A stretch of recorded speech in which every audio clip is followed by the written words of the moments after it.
Ad Astra, my fellow space exploration enthusiasts. It's time for another weekly space exploration update. I'm Akshat, and do check out my other space exploration update videos as well as my general life vlog and smash that sub button for awesome acts fun.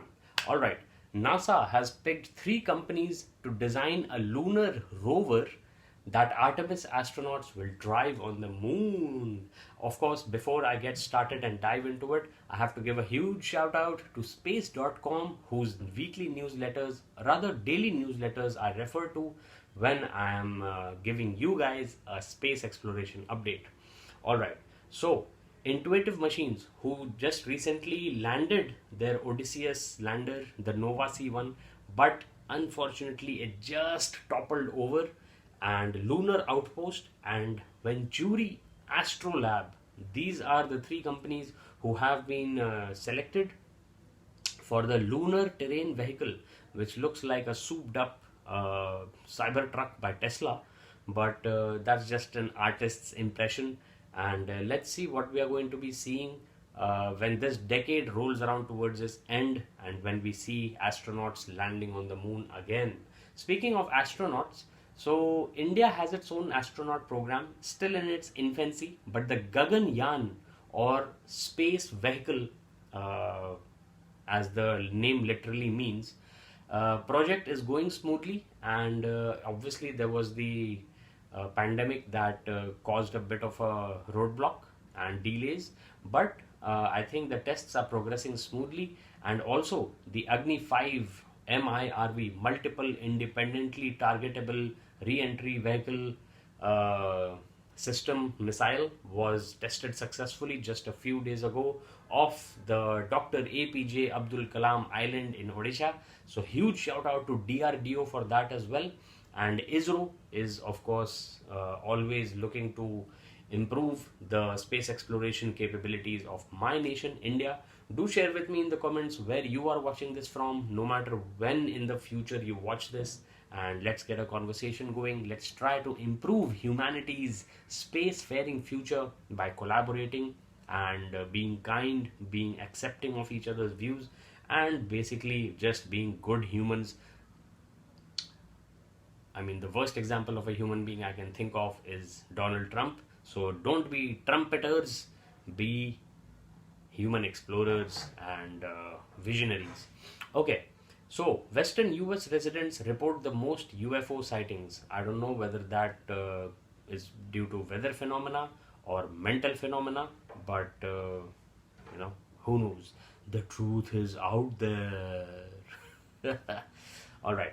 There's going to be a solar eclipse on April 8th, and there's going to be a lot of celebration across the North American continent because that is where the path of totality will run through.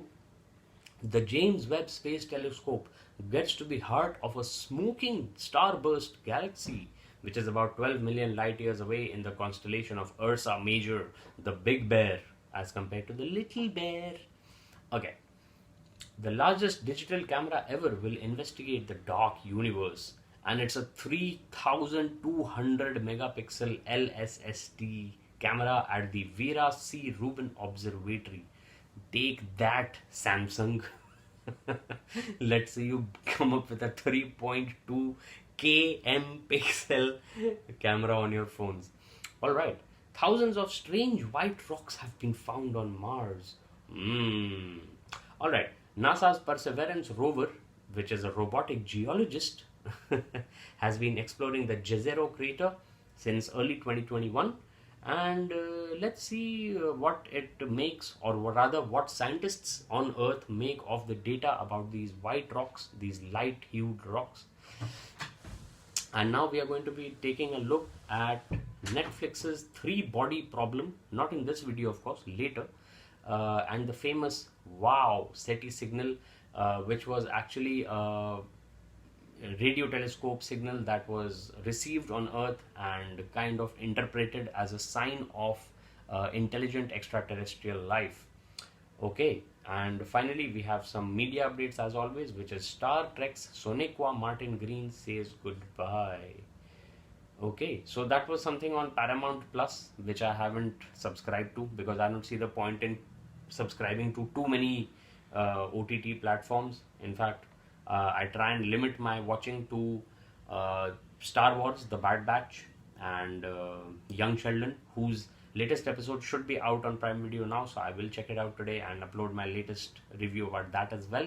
So check out my Star Wars and Young Sheldon reviews, which are the latest ones, of course, and just feel free to browse through my videos. All right, so China plans to catch its reusable rockets with wires, and Falcon 9, the SpaceX reusable booster, is behind this copycat scenario. So let's see if they can get the variable thrust engines right, and whether they can get the grid fins and the drone ship placement and all these very intricate uh, moving parts right to get the reusable rocket thing going for them. And let's see if a horned comet is visible during the solar eclipse. Chinese space junk fell to Earth over Southern California. Not good, not good at all. But then let's see. And the Boeing Starliner is going to launch probably on May 6th. These things are, of course, always subject to change down to the last second, and we will see what happens. The Parker Solar Probe has made first of its kind observation about the magnetic field burping colossal clouds of plasma out into space. So these coronal mass ejections are the reasons why we have the northern lights and the southern lights, the aurora australis down south and the aurora borealis up north. The JAXA lunar cruiser moon rover has become a Transformers toy, and there is going to be an celestial park at the Universal theme Universal Orlando Resort campus in Florida. So that's something that will be good for Advitya, my little daughter, to check out when she grows up. 50 women space leaders were asked for inspirational words, and I'm sure that article is a good read. So do head on over to space.com and check out that article. The Artemis Accords have been signed, and the Navajo Nation, the Native American tribe of the Navajo, treat the eclipse as a spiritual experience, as it should be treated.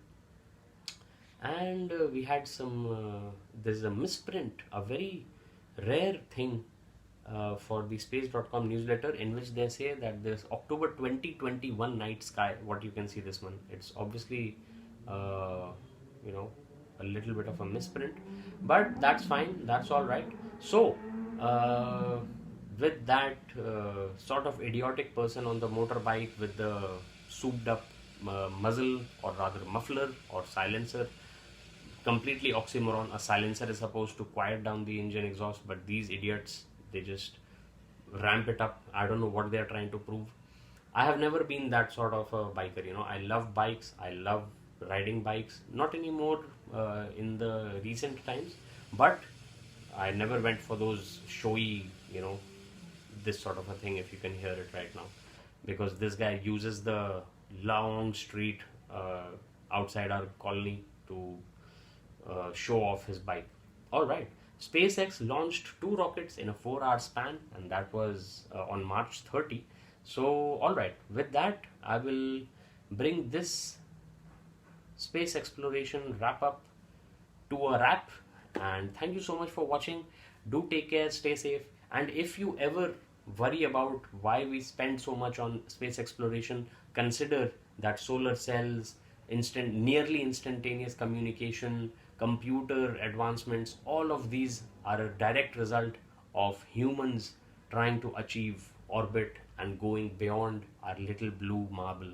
So thank you so much for considering why and for whom we do all the science that we do. It is for future generations. Also check out my other space exploration videos, my sports highlights. Last night, unpredictability in sports at its best. Manchester United came back down from 2-0, got a 3-2 lead, gave away a penalty, and then gave away the winner to Chelsea at Stamford Bridge. So check out my sports highlights as well. Check out our travel vlogs. We covered lots of India, even with my infant daughter. Thank you once again for watching. Take care, stay safe, and be kind.